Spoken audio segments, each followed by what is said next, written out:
अभी 2 दिन पहले इस हमारे भारतवर्ष से एक ऐसे अद्भुत व्यक्तित्व का महाप्रयाण हुआ है जिसे एक राजकीय सम्मान की विदाई मिली। लेकिन कैसे? उस व्यक्ति ने एक ही बात कही थी कि पैसे को कभी दिमाग में नहीं, जेब में रखना। पैसा जिसके दिमाग में आ जाता है उसका दिमाग आउट हो जाता है। पैसा जब तक जेब में रहता है तो वो चैन से जी पाएगा। अपनी जिंदगी का, अपनी कमाई का 60% दान देना, 66% दान करना, क्या अद्भुत, कितने गजब की बात है। रतन टाटा, मुझे भी गौरव हुआ।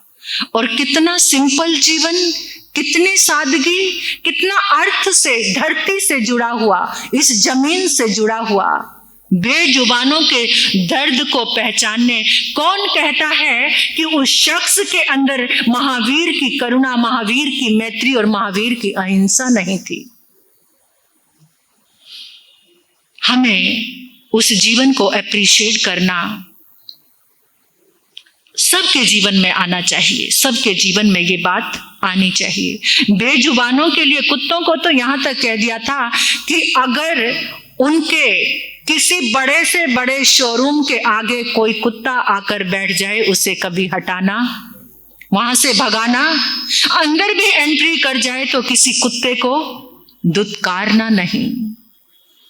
इतनी सादगी से भरा, इतने ऊंचे विचार। कहते हैं कि जब इंसान शमशान में पहुंच जाता है, वहां जाने के बाद उसकी अच्छाइयां याद आती हैं, लेकिन उस व्यक्तित्व की अच्छाइयां तो उसके सामने भी जिंदा, उसके सामने भी। कहते हैं कि एक भी बुराई नहीं थी कि पीछे से कोई एक बात की भी बुराई कर सके। ऐसा अद्भुत जीवन हर इंसान की कोई ना कोई, चाहे आप किसी भी फील्ड में चले जाएं, राजनीति में चले जाएं, व्यापारिक क्षेत्र में चले जाएं, चाहे वो सब फिल्म इंडस्ट्री में चले जाओ, कहां पर भी चले जाओ, आपको हर जगह कोई ना किसी व्यक्ति, हर व्यक्ति के अंदर कोई ना कोई बुराई मिलेगी। लेकिन रतन टाटा के अंदर कोई भी बुराई नहीं थी। प्रामाणिकता, सत्य, प्रेम और दान तो ऐसा दान 66%। मैंने देखा है लोगों को 1%, 2% दान करके भी अपने आप को कितना प्रूव करते हैं सचमुच में। और बेजुबानों के लिए इतना प्रेम। उनके बचपन की एक बात थी, जब वो 10 वर्ष के थे तो उनकी दादी ने उनका पालन किया था। तो कहते हैं कि बहुत रॉयल गाड़ी थी उस समय भी उनके पास। वो कार उनको स्कूल लेने जाती थी तो वो उस कार में बैठकर नहीं आते थे कि और बच्चे मेरे लिए क्या बात करेंगे, मैं साधारण और बच्चों के जैसा ही जीवन जीना चाहता हूं। और वो पैदल घर में और बच्चों के साथ ही घर में पहुंचते थे। और आज जिस बच्चे की वैभव में आंखें खुले कैसे जीते हैं, कैसे थोड़ा सा भी ज्यादा आ जाए ना तो तौर तरीके सारे बदल जाते हैं। तो ऐसा शख्स जिसके जीवन में इतनी सादगी थी, इसीलिए भारत को गर्व हुआ। पूरा विश्व याद करने के लिए तैयार हो गया ऐसे शख्स को। तो हमारी इस भारत में ऐसी दिव्य विभूतियां अभी भी हैं और हमेशा ही। रतन टाटा भले ही इस दुनिया से चले गए, लेकिन वो जाने के बाद भी हमेशा जीवन थी, क्योंकि इतने लोगों को, इतने गरीबों को वो इतना कुछ देकर गए जो सबको बहुत याद रहेगा। तो कहने का मतलब यही है कि जहां जीवन में जब धर्म आता है, जब संस्कार आते हैं, सादगी आती है, तो वो जीवन निखरता ही रहता है, निखरता है। सादगी सबसे बड़ी चीज है।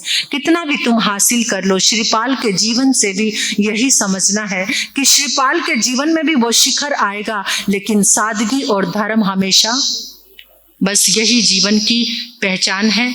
तो आज ये सभी को पेपर लेकर जाने हैं कि भक्ति के दिए जलाएं। ये पेपर आप सभी को दिवाली तक इतने दिए जला लो, इतने दिए जला लो कि जिसकी रोशनी कभी मंद ना पड़े, और जो ये दिया जल गया तो कभी अंधकार होगा ही नहीं।